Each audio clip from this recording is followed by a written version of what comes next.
रजा साहब जवाब देंगे। रजा साहब, अरे भाई आप रजा साहब आपसे सीनियर हैं, उनकी बात सुनिए। बहुत देर आप चिल्ला चुके इधर उधर, पूरी बात सुनिए। एक मिनट, पूरी बात सुनिए। बुरहानपुर का विधानसभा का चुनाव 2023 का मध्य प्रदेश में हमास के समर्थन में नारे लगाए किसने? कांग्रेस की प्रत्याशी ने। वोट जिहाद शब्द यूज किया गया 2024 में, तब तो वक्फ बोर्ड नहीं था मेरे भाई। हिजबुल्लाह के लिए श्रीनगर से लेके लखनऊ से लेके हैदराबाद तक रैलियां हुई, तब तो वक्फ बोर्ड का विषय नहीं था भाई। और जय फिलिस्तीन बोला गया पार्लियामेंट में, तब तो वक्फ बोर्ड का विषय नहीं था भाई। और मैं भोले भाले मुसलमान की तरफ से पूछता हूं, क्यों नहीं किसी मौलाना ने कभी बोला कि कश्मीर में हर जुमे की नमाज के दिन एक भीड़ निकलती थी पत्थरबाजी करती हुई? आपने क्यों नहीं कहा हमारे मुकद्दस मजहबी मुकाम का यूज किया जा रहा है मर्डर करने के लिए? इंस्पेक्टर अयूब पंडित का मर्डर हुआ, बताइए उलेमा काउंसिल ने क्या बोला हो? तब किसी भोले भाले मुस्लिम से आपने नहीं पूछा कि चरारे शरीफ जला दी गई, ये दरगाह जला दी गई, ये हमारे मजहब का अपमान था, तब क्यों नहीं चू बोला? अब किसी भोले भाले मुसलमान को क्यों नहीं बताया कि सबसे मुकद्दस मस्जिद मुसलमानों की हिंदुस्तान में है तो हजरत बल है, जहां मोहम्मद साहब का मुंह मुकद्दस रखा है, उस पे आतंकवादियों ने कब्जा कर लिया मेरे भाई। तब भी कोई नहीं बोला कि हमारे मुकद्दस मुकाम के साथ क्या हो रहा है। ये भोला समझ रखा है, क्या समझ रखा है? ये भोले भाले हिंदू की बात नहीं है, भोले भाले मुसलमानों के ऊपर नहीं, खुद बोलिए, खुद सुनिए। नहीं रजा साहब कुछ तो बोले करने वालों का, देखिए, वरना मैंने आधा दर्जन उदाहरण गिनाए। एक मिनट, अभी मौका है रशीद शरीफ साहब का। रशीद शरीफ साहब जवाब देंगे और ये बड़ी हॉट डिबेट चल रही है आज। और रशीद शरीफ साहब, मैं एक ही बात कहूंगा कि करोड़ों की संपत्ति मगर कौड़ी भर किराया, ये कब तक चलेगा भाई? करोड़ों की संपत्ति, लाखों करोड़ों की संपत्ति मगर कौड़ी भर किराया, कहते किराया है ही नहीं, किराया है ही नहीं। सबसे चौंकाने वाली बात है कि वक्फ की 5% प्रॉपर्टी लोगों ने बेच दी, फिर भी कुछ नहीं कहा। शरीफ साहब देखिए जी, शरीफ साहब आप बोलिए जी, बोलिए।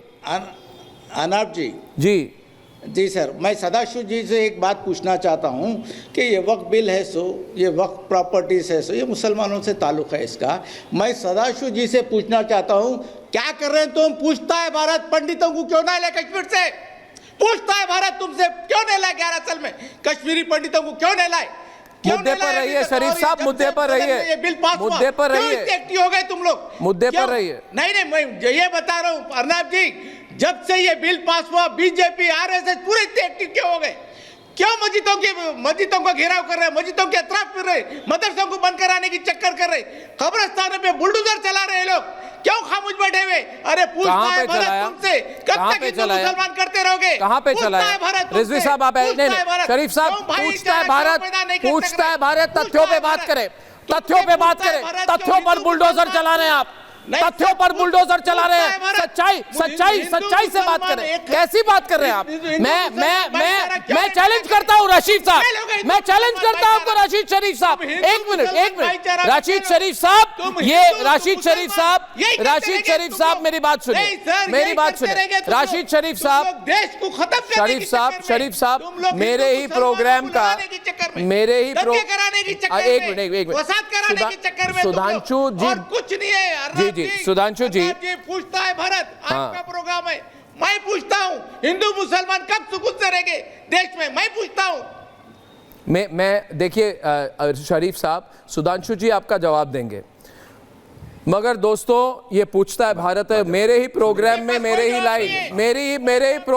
मेरे ही लाइन पे कब्जा करते हुए तथ्यहीन एक बात कही गई है। और मैं सिर्फ शरीफ साहब से एक सवाल पूछ रहा हूं कि शरीफ साहब, दोबारा पूछ रहा हूं आपको मैं, आपने मदरसों की बात की, मदरसों को 14,014 संपत्तियों का संभावित एलोकेशन था। कब्रिस्तान की बात की तो कब्रिस्तान को 1,50,570 संपत्तियों का संभावित एलोकेशन था।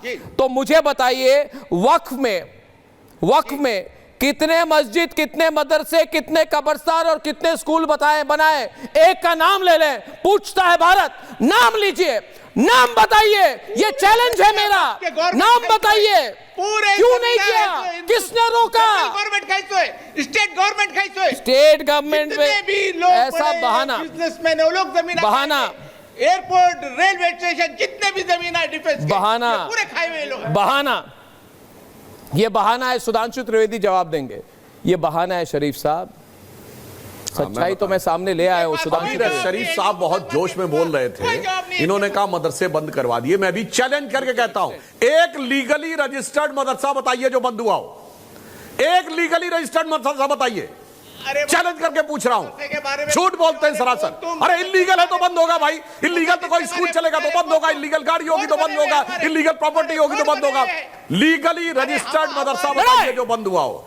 ये मैं हमारी कोशिश है, फिर चिल्लाने लगे, फिर चिल्लाने करेंगे इसकी, हमारे मदरसों की मस्जिदों की। अरे लीगली रजिस्टर्ड दिखाइए ना, क्या लीगली रजिस्टर्ड था और बंद कर दिया गया?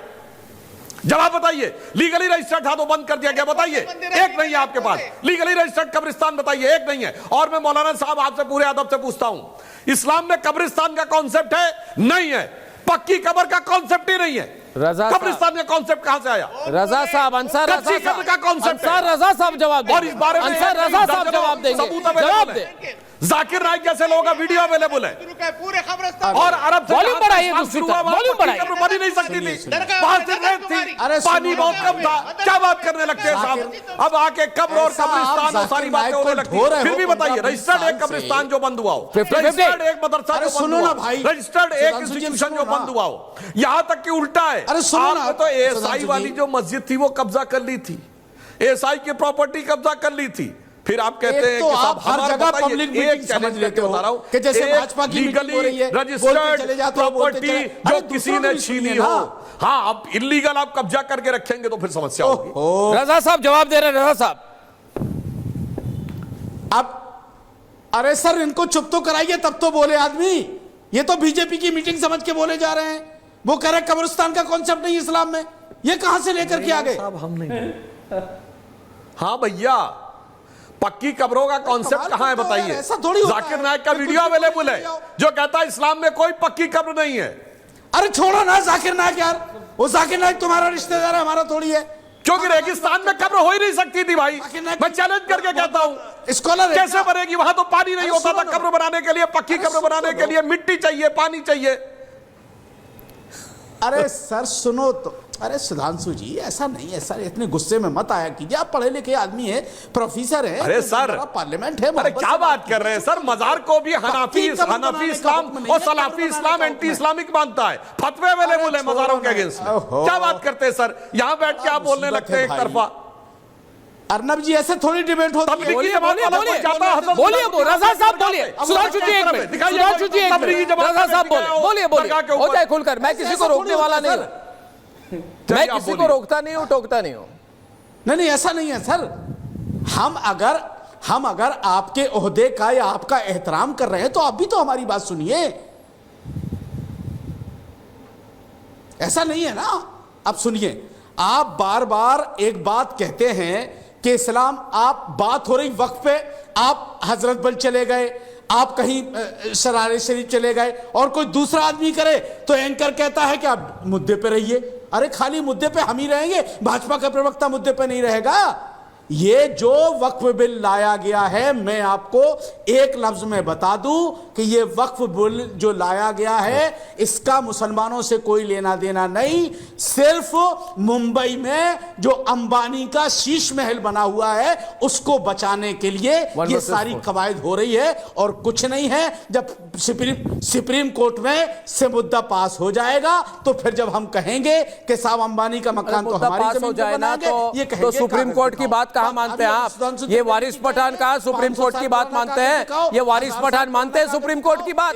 ये सड़कों की बात मानते हैं? मैं तो यही कह रहा हूं ना रजा साहब, आप डिसाइड कर लो।